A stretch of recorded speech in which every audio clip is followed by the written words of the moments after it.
тэртээ 10,000 жилийн өмнө ангөрөө дагсан нүүдэлчин амьдралын хэв маягаас хүмүүсээ суурин амьдрал руу шилжиж илүү олон зүйлийг хэлбэржүүлсэн хэрэгцээгээр хангах болжээ. Улмаар түүнийг хөгжүүлэн хөдөлмөрлөж, үйлдвэрүүд байгуулж, 100 мэрэгжлийн ажил, техник хэрэгслийг бүтээж, шинжлэх ухааны нэр томьёог бий болгож, нээлтүүдийг ч ар араас нь гаргаж, илүү хүчрхэг, хүн төрлөختөн, бүрэлдэн тогтжээ.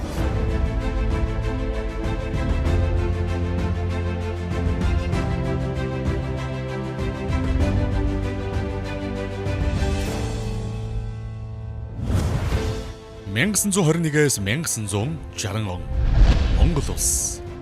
Монголчуудын хувьд мал аж ахуй дагсан нүүдэлчин амьдралаас суурин иргэншил рүү шилжиж үйлдвэрлэл хөгжүүлэх эхлэл энэ он жилүүдэд тавигджээ.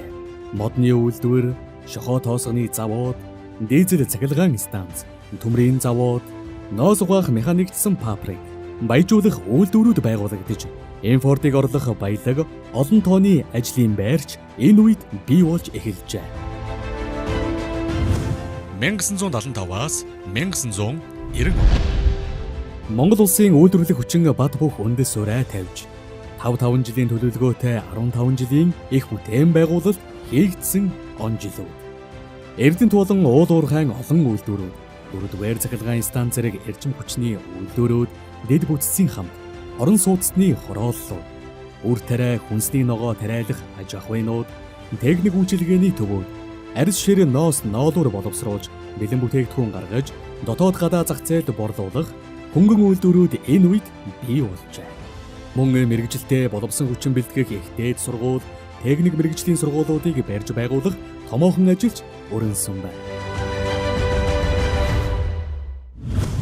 1990-с 1996 он нийгэм солигдож өмч хувьчлал нэрээр олон үйлдвэр аж ахуйн газрууд хаалгаан барив. Ард иргэд ганцгийн 8-нд амьдралын эрхээр татагдан орж, нэгээс авч нөгөөд үн нэмэн зарах дамын 8 цэцэглэж байна. Бүхэл үйлдвэрүүд бараг Монгол улсад байлаа. Бүх яамдууд өөрсдөө одоо тоног төхөөрөмжийн засварын газартаа үйлдвэртэй байлаа. Манайх ч одоо Румыны улсын тусламжтайгаараас мебель хордооны үйлдвэр гэж байсан, мод боловсруулах үйлдвэр гэж байлаа, за шүтэн зүйний үйлдвэр байсан, автосрын завод гэж байлаа, барилгын машин механизмын завод гэж байлаа, чиргүүлийн үйлдвэр гэж байлаа. Энэ олон сайхан үйлдвэрүүдийг үнэхээр одоо бас тухайн социалист орнуудын туслам дэмжлэгээр бол барьж байгуулсан байдаг. За энийг бол одоо өмч хөвчл нэрийн одоо өв олноор нь устгасан. Ажилчдын шууд гудамжинд гаргаад тэр олон мэрэгчлээ ажилчдыг бодлогоор бэлдсэн ажилчд байсан шүү дээ. Тэгээд тэр сайхан тоног төхөөрөмжүүдийг одоо үнэхээр ингээд хийн гагнуураар тастаад гудамжинд тастаж гаргаад тэгээд одоо хятадын төмрийн хог дээр овоолоод өгч өснгийг бол би одоо харж байна. 1996-аас 2000 он гадаа дотоод явж юм үзэж нүд тайлсан монголчууд ганцгийн 8-аас аажмаар татгалзаж баялаг бүтээж үйлдвэрлэл эрхлэх замыг эхнээсээ сонгох болов. Энэ үед ялангуяа хүнсний үйлдвэрүүд олноор бий болсон нь шин цагийн Монголын үйлдвэржилтийн эхлэл байлаа. Инфляц айгүй өндөр байсан. Тэгэхээр ямар ч үйлдвэрлэл хөл дээрээ босох бол боломж байхгүй. Өөрөөр хэлбэл зээлийн хүү асар өндөр, инфляц бас өндөр байсан учраас үйлдвэрлэл хийх бол боломж үнэхээр хязгаартай. Тэгээд 96 оноос хойш 8 хийх үеийн алтан үе маань бас дуусчихсан учраас л жижиг дунд үйлдвэрлэл эрхлэгчид нэмэгдэж орж ирсэн. Ганцгийн 8-ны дараахан бол хүмүүс бол одоо жижиг үйлдвэрлэл, ундааны цех, зайрмагны цех эрхлэх маягаар эхэлж ирсэн. Тухайн үед бол зайрмгийн чинь 60 төгрөг, ундааг 40 төгрөг гэмтрээр бөөнддөг гэдэг утгаараа бас үйлдвэрлэлийн анхан шатны эхлэлүүдийг тавьсан болов уу гэж боддог. Жижиг үйлдвэрүүд бол баг одоо тэгээд порцохорын талаас нь өөрийнхөө хийж чаддаг юм түүгээ хийгсэн юм сэтгэл эрмэлзлийн зорл агуугаар одоо нэг талхны үйлдвэр хөтөл нэг шарах шүүгээтэй, нэг крем зурагчтай эхэлчихсэн. Тухайн үед бол төрийн дэмжлэг гэж яг гоц гойд одоо юу гэдгийг банкнаас хүү багтаа зээл өгөх тухайн үед банкн ч их цөөхөн байсан. Хүн болгон амьдрахын тулд янз бүрийн аргаараа үйлдвэрлэл үйлчилгээ, ялангуяа үйлчилгээ тал руугаа бол их орж исэн гэж бол харагддаг.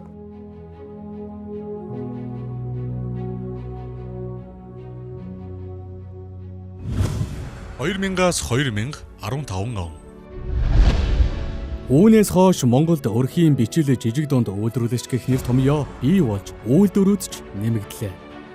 Тэдэнд зориулсан төрийн болон арилжааны зээлийн төрлүүд ч гарч ирж 2000 онд жижиг дунд үйлдвэрлэл хөгжүүлэх сан албан ёсоор байгуулагдлаа.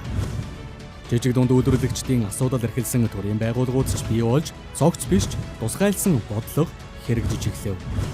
Үүн дотроос 2012 онд Алтан уягийн засгийн газар байгуулагдаж, импортыг орлох, экспортыг дэмжих 888 төсөл хөтөлбөрийг зарласан нь үндэсний үйлдвэрлэлийг дөрвөлтөө дэмжих оролдлого байлаа. Үүнийг тухайн үеийн улсын хуралч игээхэн дэмжин ажиллаж байлаа. Үүний дараа аж үйлдвэрийн яам байгуулагдсан ч дараагийн засгийн газрын үед татан буугдаж жижиг дунд үйлдвэрлэгчдийг дэмжих ажил дахиад туслах дүрийн хэмжээнд очсон юм. Яг үнтэй зэрэгцсэн улс орны эдийн засагч хүндэрч үйлдвэрлэгчид хүндхэн цаг үетэй тулгарлаа.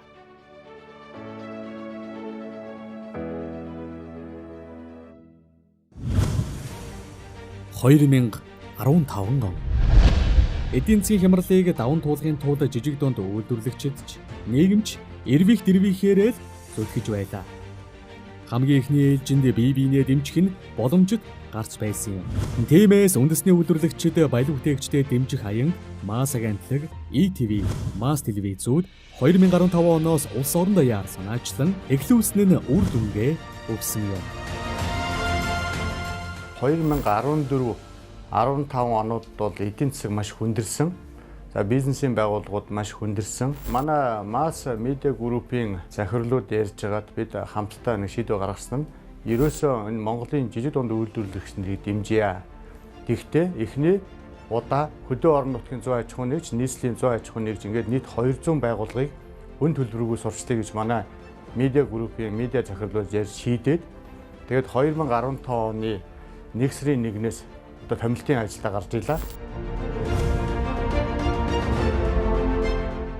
За ингээд нийтдээ 21 аймагт бид нэр 20 гаруй мянган цагийн эфирийг бол бид нэр яг үзэгчдэд бэлдэж хүргэсэн байдаг. Жишээлбэл Улаанбаатар хотын 600 гаруй баялаг бүтээгчид энэ төсөлд хамрагдсан байдгийг. Анх одоо МАС телевизийн тэр нэг баялаг бүтээгчид дэмжих нэвтрүүлгээр ороод манай борлуулалтад ингэж өсөөд тэгээ энэ нь одоо манай компани өнөөдрийн хөгжилд ингэж нөлөөлсөн ш тэгээд ярьж байгаа маш олон компаниудын захирлуудыг би мэднэ.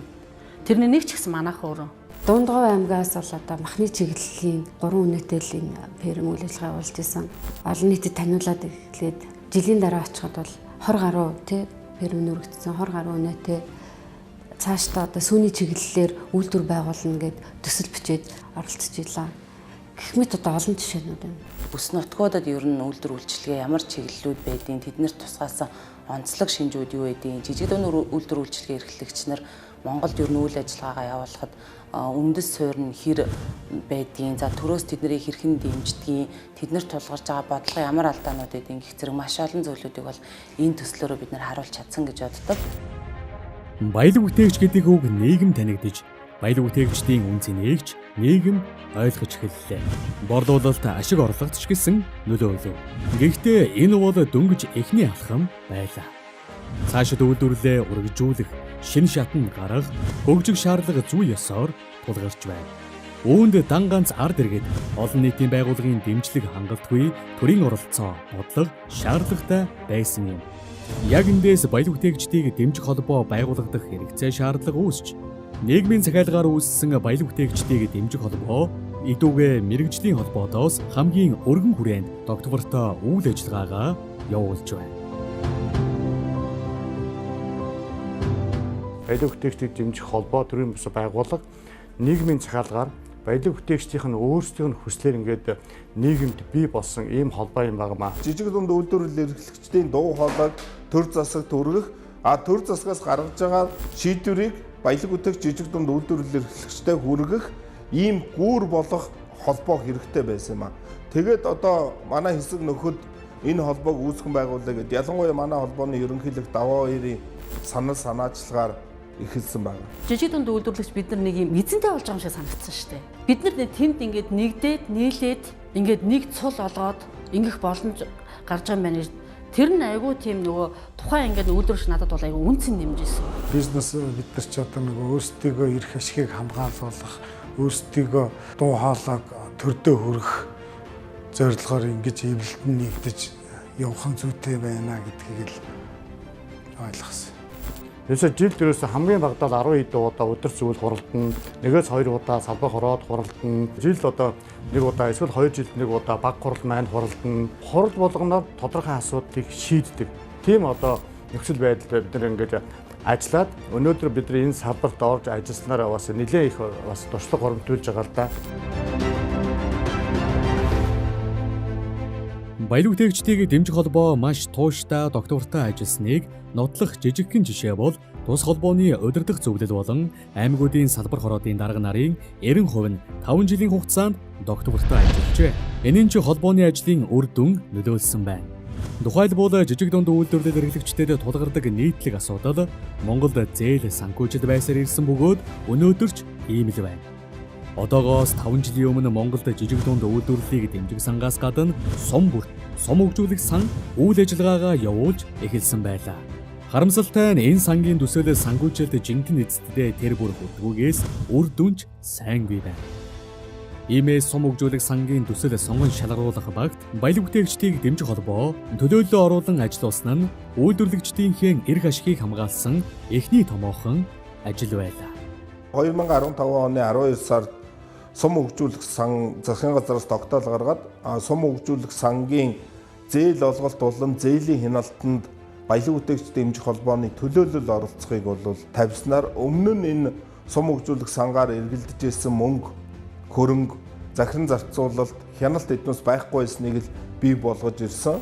Жижиг дунд үйлдвэрлэл эрхлэгчдийн хувьд найдвар тавьдаг зээл санхүүжилт илүү төвлөрдөг дараагийн томоохон сан нь жижиг дунд үйлдвэрлэлийг дэмжих сан.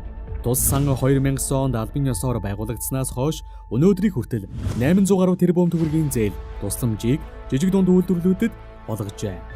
Гэхдээ энэ зээл тусламж харамсалтай нь жижиг дунд үйлдвэрлэгчдийн эрэлтийг бүрэн дүрэн хангаж байгаагүйгээс гадна жинхэнэ эцэддээ бүрэн хүрч чадаагүйгээс 800 тэрбум төгрөг эдийн засагт өгөөжөө бүрэн өгч чадаагүй юм. Тус сангийн зээлнээс улсын хурлын нэр бүхий гишүүд төрийн өндөр албан тушаалтнууд зээл авсан нь тодорхой болсон нь ч үүнийг нотолсон билээ. Үүнийг өөрчлөхийн төлөө баялаг бүтээгчдийг дэмжих холбоо тэмцэн өнөөдөр ч хяналт тавин ажилласаар байна.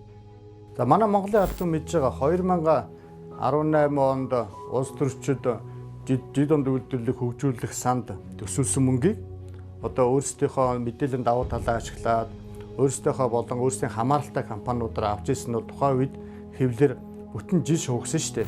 Зээлийн тухай асуудлыг бол үнэхээр цаг үеэ олж бид формуудаар сөхөж гаргаж тавиад энээсэн болоод бүх одоо сайтууд одоо бүгдээрээ хэвлэл мэдээллийн зэрэг одоо оролцсон даа.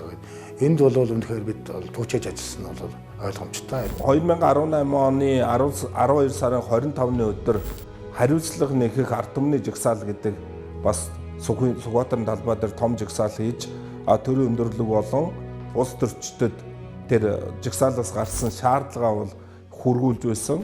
16 онд зээлийн Батан даалтын сан, 17 онд жидүү сан зэрэгт хандсан, 18 онд бас хандсан.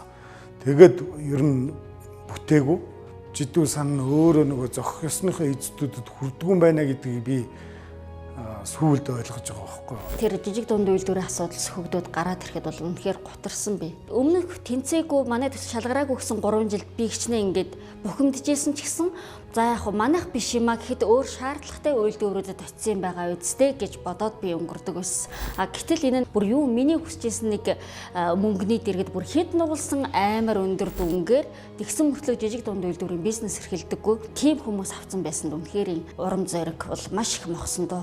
Ийм босны үр дүнд Монголын ард түмэн жижиг дунд үйлдвэрлэлийн салбарыг хийж ямар чухал салбар байдаг, энэ салбарт ямар их мөнгө улсаас төсвөлдгийг мэдж авсан. Бүгдээ мэдж авсан. Энэ мөнгө хэрүү жинхэнэ жижиг дунд үйлдвэрлэгчид очсон бол өнөөдөр 3 жилийн хугацаанд тэр тусмын ковидын үед маш олон аж ахуй нэгжүүд хөл дээрээ зогссон байж боломжтой. Энэ боломжийг л улс төрчид тулгаасан байхгүй юу? Зээл олгох журмын ажлын хэсэгт орж ажилласны үчинд 7 гишүүний 4-ийн төрийн бус байгууллагын төлөөлөл оролцуулж ажиллахаар сайдын тогтоолоор баталсан. Энэ журмын дагуу 4 төлөөлөл оролцсны нэг төлөөлөл нь манай баялаг бүтээгчтэй холбоо оролцсон. Төсөл сонгон шалгаруулах хороо маань өөрсдөө одоо 2 жилийн хугацаанд шилэн болчлоо. хорооныхаа төсөө сонгон шалгаруулах үйл ажиллагааг YouTube-оор 24 цагийн дамжуулж байна. Мөн дээрэс нь бид нар бас тэнд оролцохдоо тодорхой ихтгэл үнэмшилтэй энэ зээлийг хүмүүст хүргэчихэмсэн гэсэн үднэс нь ажиллаж байгаа. Төрийн бус байгууллагууд олон нийтийн хяналт тавьж чадсны хүчин 2018 онд 216 аж ахуй нэгжид зээл олгосон байсныг 2019 онд 467 аж ахуй нэгж буюу 2 дахин бага мөнгөөр 2.2 дахин их аж ахуй нэгж болон иргэнд зээлээ олгосон байдیں۔ Баялаг бүтээгчдийг дэмжих холбоо жижиг дунд үйлдвэрлэл эрхлэгчдэд тогтмол сонсож тэднийг төлөөлөн эрг ашгийг нь хамгаалж иржээ. Жил бүр баялаг бүтээгчдийн чуулганыг зохион байгуулж, тулгамдсан асуудлаа хэлэлцэн, эндээс гарсан зөвлөмжийг төр засагт хүргэж, үр дүнгууд гарсан байна. Анх Монгол улсын жижиг дунд үйлдвэрлэлийг дэмжих хуультай болсноос хойш 12 жилийн дараа жижиг дунд үйлдвэрлэл үйлчлэг эрхлэгчдийг дэмжих хуулийг Монгол парламент 2019 оны 6 дугаар сарын 6-нд батлан гаргасан бөгөөд үүнд Монголын мянган баялаг бүтээгч үйлдвэрлэгчдийн санаа бодол тулгамдсан асуудал шийдлүүд дуусжээ. 2018 оны Жидүүгийн форумоос 20 агуулга бүхий зөвлөмж гарсан. Энэний 14 нь тухайн үед хуульд суусан байдیں۔ Өөрөөр хэлбэл 10 жижиг дунд үйлдвэрлэл үйлчлэгийг дэмжих тухай хуулийн одоо суусан байдаг. 2019 оны 6 сарын 6-нд манай жижиг дунд үйлдвэрлэл үйлчлэгээний хууль шинжилэн батлагдсан.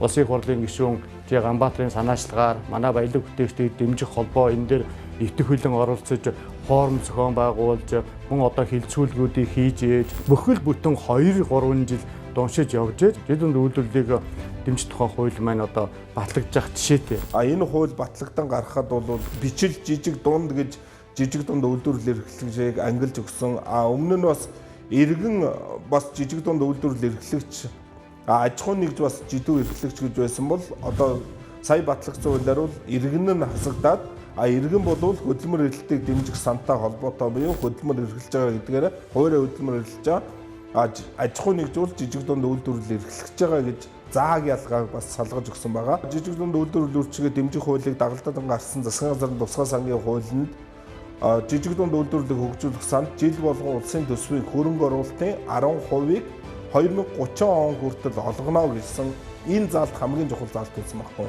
Тендер хууль, төрийн болоод нутгийн хэмжээ хөрөнгөөр бараа үйлчлэгээд авах тухай хууль.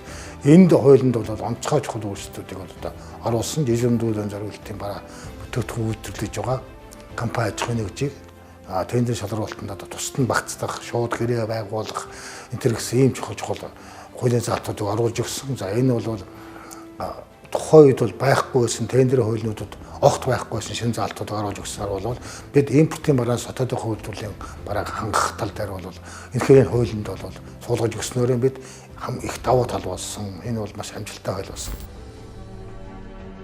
Ерөнхийлөгч засгийн газар улсын хурлын түвшинд ч баялаг бүтээгчдийн дуу хоолой хүрдэг боллоо.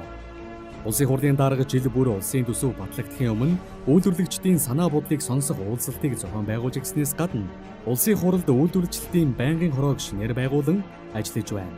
Монгол улсын ерөнхийлөгч баялаг бүтээгчид үйлдвэрлэгчдийн төлөөллийг хүлээн авч уулзаж засгийн газарч тэдний дуу хоолойг сонсдог болжээ. Гэхдээ биелүүлээгүй амлалт гараагүй үр дүнгууд бүлээгдсээр л байна. Жижиг дунд үйлдвэрлэлийг хөгжүүлэхэд санхүүгийн болон санхүүгийн бос хоёрхан дарга байдаг. Санхүүгээр нь дэмжихгүй бол ерөөсөө тэр ямар ч дэмжлэг байхгүй. Санхүүгээр нь дэмжиж хоёр дахь дэмжлэг хэрэгждэг. Энэ хоёр дэмжлэгүүд бодлогын дэмжлэг тий. Одоо борлуулалтаа яаж хийх вэ? Брендээ яаж бий болгох вэ? Дээрээс нь хөний нөөц, ажлын байр, тэгээд технологийн дэвшил, ноу хау, инновац гэдэг одоо зөндөө асуудал байгаа. Энэ асуудлууд нь бүгд зогсдог. Яагаад гэвэл дэмжлэг байхгүй бол бусад асуудал нь бүгд байхгүй. Монгол улс 3,300,000 хүн амтай. Жижиг дунд үйлдвэрлэлийн салбарт эдгээрээс 800,000 гаруй нь ажиллаж амьдарч байна. Тэд өнөөдрийг хүртэл үйлдвэрлэлээ босгох гэж зүтгэсэн бол одоо хөл дээрээ босож, бац зогсож, цааш алгах цаг нь нэгэнт болжээ. Австралийн нэг судалгаа байд юм байна лээ. Жижиг дунд үйлдвэрлэлчид экспортын орлогын 60%, дотоодын нийт бүтээгдэхүүний 25%-ыг Австралийн жидүү эрхлэгч нар үйлдвэрлэдэг юм байна. Тэгтэл манайхан бол экспортын орлогын 2%, дотоодын нийт бүтээгдэхүүний 17%-ыг л үйлдвэрлэж байгаа байхгүй. Энэ тоог бол өсгөж болно л доо. Жижиг дунд үйлдвэрлэлийг хөгжүүлэх сан сүүлийн 11 жилд бол нэг 800 гаруй тэрбум төгрөг гаргачаад байгаа байхгүй энэ салбар руу. Гэхдээ энэ салбарын руу ийм их мөнгө гаргаад энэ эргээд нэг яг эзэндээ очсон бол жинхэнэ үйлдвэрлэгч нартай очсон бол энэ өөрөө 17.5%, экспортын 2.3% гэдэг чинь өөртөө тоон тийшээ өсөөдсөл явчихсан. Автомат өсөө явчихсан тийм. Тэгэхээр энэ санхүүжилтийн дэмжлэг нь яг эзэддээ очихгүй байгаа учраас энэ тоон үзүүлэлт өсөхгүй байна гэдгийг хадаад байгаа байхгүй. Тэгээд тэн дотор нь маш том юм нь ерөөсөө авилгал төрийн хүн суртал нөлөөлдөг. Судалгаар Монгол банкны судалгаагаар тийж харагдаж байгаа, манай судалгаагаар тийж харагдаж байгаа шүү. Санхүүгийн бус дэмжлэгүүд бас аягүй сайн товч тодорхой болж өгмөр байна. 18 онд гэхэд нөгөө жижиг дунд үйлдвэрийг дэмжих, жижиг дунд үйлдвэрийн тоног төхөөрөмжийг гайлын нэмэгдсэн үрдгийн албан татвараас чөлөөлсөн ч гэдэг юм уу тийм ээ. Одоо тэр нөгөө санхүүгийн репо санхүүжилт бас хийцэн байна ч гэдэг юм уу. Энэ дээрээс гаргаад бид нар ямар бодлого боловсруулах вэ гэхээр жижиг дунд үйлдвэрийн эрхлэгчдийн хаан гадаад орчноос нөлөөлөх энэ дэмжлэгүүдэд бид нар бас илүү уян хатан болгож өгөх. Нөгөө талаар төрийн бус байгууллагууд маань юу хийх хэрэгтэй вэ гэхээр жижиг дунд үйлдвэрлэгч нарынхаа дотоод нөөц болцоог, дотоод орчин илүү одоо сайжруулах ийм шаардлага байна.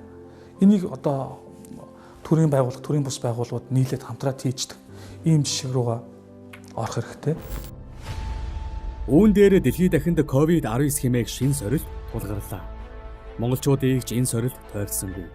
Хүнд цаг үеийг бид өнөөдөр туулж байна. Гэхдээ тулгарх сорилт бүр хөгжлийг шин шатанд гаргадаг. Ковид ч ялгаагүй. Монгол улсад ковид нүрэлчээд байгаа, ковидыг дотооддоо алчаад байгаа ийм үед бол хамгийн их нөлөөлж байгаа юм нь бизнест нөлөөлж штеп. Бичил жижиг бизнесмүүд хамгийн ихээр өртөж байна л доо. Энэ ковид ингэж Монгол төдийгүй дэлхийн нийтэд маш хүчтэй нөлөөлж байхад яагаад манайх жижиг үйлдвэрлэлийг хөгжүүлэх санд нэгч төгрөг төсөөлөхгүй байгаа нь үнэхээр гайхалтай байгаа даа. 20 онд төсөөлөөгүй, 21 онд төсөөлөөгүй. За 20 онд төсөөлөөгүй байлаа гэж бодоход 21 онд бид нэр одоо ковидтай амьдарч байна шүү дээ. Тэгэхээр бид нар одоо ямар ямаараа одоо мөнгө төсөөлөхгүй байхад жижиг дунд үйлдвэр яаж хөгжинө гэж одоо бодож байгаа юм. Тодорхой хэмжээний жижиг дундын зээлийг аваад тэгээд энэ төрөөс үйлдвэрлэлийнхаа бодлогыг зангидж авч чадчихсан бол бид өнөөдөр Монгол улсад ганцхан маскны үйлдвэртэй биш 4-5 үйлдвэртэй байх хэрэгтэй байна шүү дээ. Ковид гарахад маск олдохгүй юу болж илээ. Ковид-19 хамгийн том сургамж бол үндсэн үйлдвэрлэлээ хөгжүүлэхгүй болохгүй нэ. Жижиг дунд үйлдвэрлэл эрхлэгчтэйгээ эрх ашгийг хамгаалахгүй болохгүй нэ. Худалдааны эдийн засгаас үйлдвэрлэлийн эдийн засаг руу шилжихгүй болохгүй нэ гэдэг л асар том харагдаж байгаа. 11 сарын эхнээс ингээл 70 хоногийн бараг юу явчлаа шүү дээ. Хөл хорой ингээ явхад дотоодын үйлдвэрлэгчид гэдэг чи яасан үн цэнтэй юм бэ? Ямар их боломж байдгийм бэ гэдэг бол харагдсан.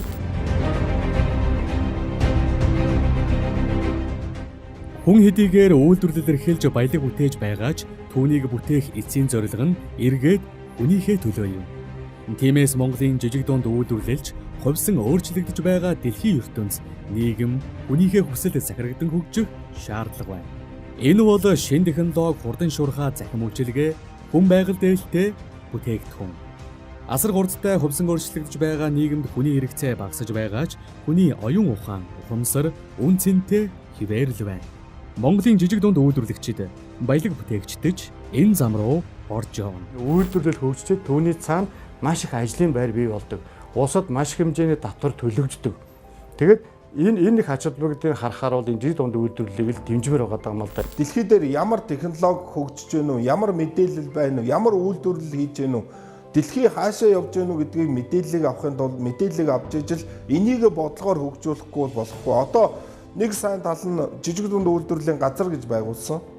Одоо жижиг дунд үйлдвэрлэгчид төрөөс ямар л байсан хариуцсан байгууллага, захиргааны байгууллага бий болсон. Энэ байгууллага маань л одоо айгүй зөв ажиллах хэрэгтэй. Toyota бол 5,000 гаруй жижиг үйлдвэрлэгчийг ажилтай байлгадаг тийм том компани байгаа даа. Бүр жижиг эд дангаа тий салхины шилээ, цонхны шилээ тэгэл ингээд хаалганы бариулаа хүртэл ингээд олон жижиг үйлдвэрлэгчтэй өгсөн. Яагаад тэгээд гэн тэд нар чадахгүй дээ биш шүү дээ. Яагаад гэвэл олон аж ахуйн нэгжийг үүсгэж маш олон хүмүүсийг ажилтаа орлоготой байлгахын тулд тийм бодлого бариад байгаа. А манайд болохоор одоо ерөөсө бид нар ингээд бие даагаад үүсээд өөрсдөө өндийгөөд тий тэр хатуу газрын өрсөн доороос нэг нахиад илбэлж байгаа юм шиг л нэг юм бүтээгдэхүүн үйлдвэрлээд хөл дээрээ дүнгиж тогтоод тэртэл эргээд нөгөө бойж тийм агаар ус тийм бүх юм дутагдаад байгаа байхгүй юу. Яагаад Япон улс энэ дэлхийн хөгжингүй улс орнууд үйлдвэрлэл ингэж өндөр гоё хөгжөөд байна вэ гэхээр төр засгаас нь маш зөв бодлого бариад байна. Одоо импортыг орлох бүтээгдэхүүн, экспортод гарах бүтээгдэхүүнийг төр нь өөрөө дэмжижүүл ядахна импортыг орлох бүтээгдэхүүнийг төрийн худалдаа авалт шууд хийжүүд энэ үйлдвэрүүд аяанда дараагийнхаа шатанд хөл дээрээ зогсох, дараагийн техник технологи сайжрах, улам инновацлог болох, тэгээ стартапуудыг төрүүлэх, кластерын систем хөгжүүлэх гэдэг ингээд хөрөнгөн шийдэгдэж явчвал аяанда тэгээ хөгжчих болов гэж бодож байна л да. 1960 онд Солонгос төрийн эргэлт хийхдээ Пак Чон-хи ерөнхийлөгч гарч ирээд 61 онд Пак Чон-хи ерөнхийлөгч ороод жил болгон экспортын орлогыг 40%-аар нэмэгдүүлэх гэсэн асар том зорилт тавиад эндээ хүрэх гэж зорьсон байхгүй. Тэгтэл тухайн 1961 онд 10 сая долларын экспортын орлоготой байсан улс Пак Чон-хи ерөнхийлөгч буухад 1970 онд 78 онд 100 тэрбум долларын экспортлдог бараа бүтээгдэхүүн экспортлдог ийм л улс болсон. Тэгэхээр энэ бол төр засгийн бодлого доктортой асар том зорилт тавих хэрэгтэй байхгүй юу? Жижиг дунд үйлдвэрлэлийн зээлийн хүүн 3% штэ. Японд бол 1% байгаад байгаа байхгүй. Тэгэхээр бид нар одоо энэ рүүгээ яаж орох вэ? Одоо энэ төр засгийн энэ гадагшаа гарсан мөнгөнүүд, гадагшаа офшорт байгаа мөнгө, за жидүү сангаас асар их хэмжээний зээл авцсан мөнгнүүд нөгөө үйлдвэрлэлтэд зарцуулагдахгүй байгаа. Эдгээрийг эргээд татаад энэ үйлдвэрлэл эрхлэж байгаа болон стартап компаниудаа дэмжижүүл өшөө бидэрт одоо Монгол дахиад импортыг орлох бүтээгдэхүүн гарахыг үгүйсэхгүй. Одоо сая энэ манай энэ судалгаа явуулж үзэхэд энэ судалгаан дээр ерөөсөө оролцогчдын бараг 98% нь эдийн засаг маш хүнд байна гэж. Тэгээ энэний нөгөө тал дээр бол энэ судалгаанд оролцсон одоо 2000 хүн бол ерөөсөө бүгдээрээ давхар зээлтэй. Давхар зээлтэй. Нэгэн бол ломбардаас зээлтэй, банкаас зээлтэй. Эсвэл банк усаас зээлтэй, хувь хүнээс зээлтэй. Тэгэхээр нэг хүн дор хаяж давхар зээлтэй, хоёр зээлтэй байгаад шүү дээ. Хоёр зээлтэй тий. Тэгэхээр зээлээс зээлийн хүнд, зээлээс зээлэнд баригдсан. За яг одоо засгийн газрын шийдвэрээр 7 сарын 1 хүртэл бүх зээлийн хөнгө ухраацсан байгаа боловч тэр одоо 7 сарын 1-ээс хойш яг яахан тодорхойгүй шүү дээ. Бөөн өр хүлээж шүү дээ. Зээлийн хүүг бууруулах хэрэгтэй. Хоёрдугаар хөрөнгө оруулалттай буюу хоёр дахь зах зээл буюу нөгөө хувьцааны зах зээлийг бас хөгжүүлэх хэрэгтэй байна. Монголд бол боломжгүй өчнөө бий. Хятад улс зөвхөн одоо их дээд сургууль төгссөн бакалаврын дипломыг барьцаалаад шууд зээл өгдөг. Америкт гэхэд бол одоо 23%-ийг нь жилийн дунд үйлдвэрлэгчээр авна гэсэн хуульчилсан байгаа шүү дээ. Туркид бол яаж вэ? Тодорхой ажилчдын тодорхой хувийг нь төрөөс дааж гэн. Тэгэхээр эн чинь боломжтой бүхий л хэлбэрүүдээр жижиг дунд үйлдвэрлэлийг дэмжиж байгаа үстэй тий. Тэгэхээр ийм туршлагууд маш их байд юм байлээ. Тийм болохоор манайхан энэ одоо гадны энэ сайхан туршлагуудыг аваад хэрэгжүүлээд явах бас боломж байгаад байгаа. Гэхдээ Монголын баялаг бүтээгчид урагшилж байна. Өнгөрсөн 5 жилд тэд өндийн болсон. Өөрсдийн оролцоог хяналтыг бодлогын түвшинд бий болгож, нийгэмд дуу хоолойгоо хүчтэй илэрхийлж, үн цэнэж бий болгож чаджээ. Харин одоо ирчээ авч улам урагшлан өсрөнгүй хөгжилд тэмүүлж байна. Дэлхийд гарч байгаа ийм гой сайхан жишээнүүд байна л да. Одоо төсөл сонгон шалгаруулах хороондны хуралд сууж хахад Маяра гэдэг ч юм уу тий, эсвэл мистер брэнд ч гэдэг юм уу. Одоо нөгөө Монголд адууны шүрмэс, хоньны шүрмэс, үхрийн шүрмэсээр хийгээд нохооны хоол хийгээд Японд Солонгост экспорт нь гаргаж байгаа гэдэг юм уу. Одоо ийм гой жишээнүүд байна. Маш сайн түүхийд, хамгийн органик сайн түүхийдийг бэлтгэх, боловсруулах, үйлдвэрлэх тэр нөгөө нэг техник, технологи. Дээр нь энэ техник, технологиг нэвтрүүлэхийн тулд сайн тэр нөгөө нэг органик түүхийд нэвтрүүлгийг бэлтгэхийн тулд улсын нэгдсэн цогц бодлогоор ингээл дэмжиж өгчхөө. Тэгвэл хувийн хвшлийн чинь юмаа хийчнэ, чаднаа, боломж нь байна. Өөрснөөгөө түүх, уламжлал, соёл, давуу талтайгаа холбоотойгоор дэлхийн орон зай, зах зээлд бид нар өөрснөөгөө давуу талыг сурталчлах энэ сайхан боломж байгаад байна. Ер нь жижиг дунд үйлдвэрлэл ирээдүй бол харьцангуй төрөөс жоохон бодлоготой дэмжээ, бодлогоо дэмжиж өгчих юм бол манай монголчууд хийхгүй бүтэхгүй чадахгүй юм байхгүй. Бүгд л ер нь хийн чадна гэдэгт би бол эргэлзэхгүй тэр бол одоо ирээдүй байгаа. Ямар ч байлаа гэсэн бид яхаараа Монгол хүн бол тэр хятад хүний тэр солонгос хүний аюул хаанаас ер нь дутаад ах юм баярсаа байхгүй гэж би бодож байна. Монголын мянган баялаг бүтээгчид нэгдсэн түүхэн онжилууд баялаг бүтээгчдийг дэмжих холбооны 5 жилийн ойн баярын мэндийг та бүхэндээ хүргэе. За баялаг бүтээгчдийг дэмжих холбоо үүсгэн байгуулагдсан энэ 5 жилийн хугацаанд бол бас чамгүй их ажлыг амжуулсан. Энэ чамгүй их ажлыг амжуулахад манай удирц зөвлөлийн гишүүд маань маш их одоо цаг зав гаргасан. Дээрээс нь манай аймаг орон нутгийн салбар хороонууд бол энэ үйл ажиллагааг маш идэвхтэй дэмжсэний хүчинд бид энэ 5 жилийн хугацаанд баялаг бүтээгч бид бол тодорхой хэмжээний амжилтанд хүрсэн шүү. Ер нь бол одоо баялаг бүтээгчдийг нийгэм хүлээн зөвшөөрдөг боллоо, дэмждэг боллоо, мөн төр засаг дуу хоолойг сонсдог боллоо. Тэгээ өнөөдөр жижиг дунд үйлдвэрлэгч нар маань, баялаг бүтээгч нар маань бас өөрсдөө төр засгийн шийдвэрт оролцдог болсон. Яг энэ мэтээр цаашдаа бид үргэлж идэвхтэй ажилласаар байх болно. Та бүхэндээ баялаг бүтээгчдийг дэмжих холбооны 5 жилийн ойн баярын мэнд хүргье.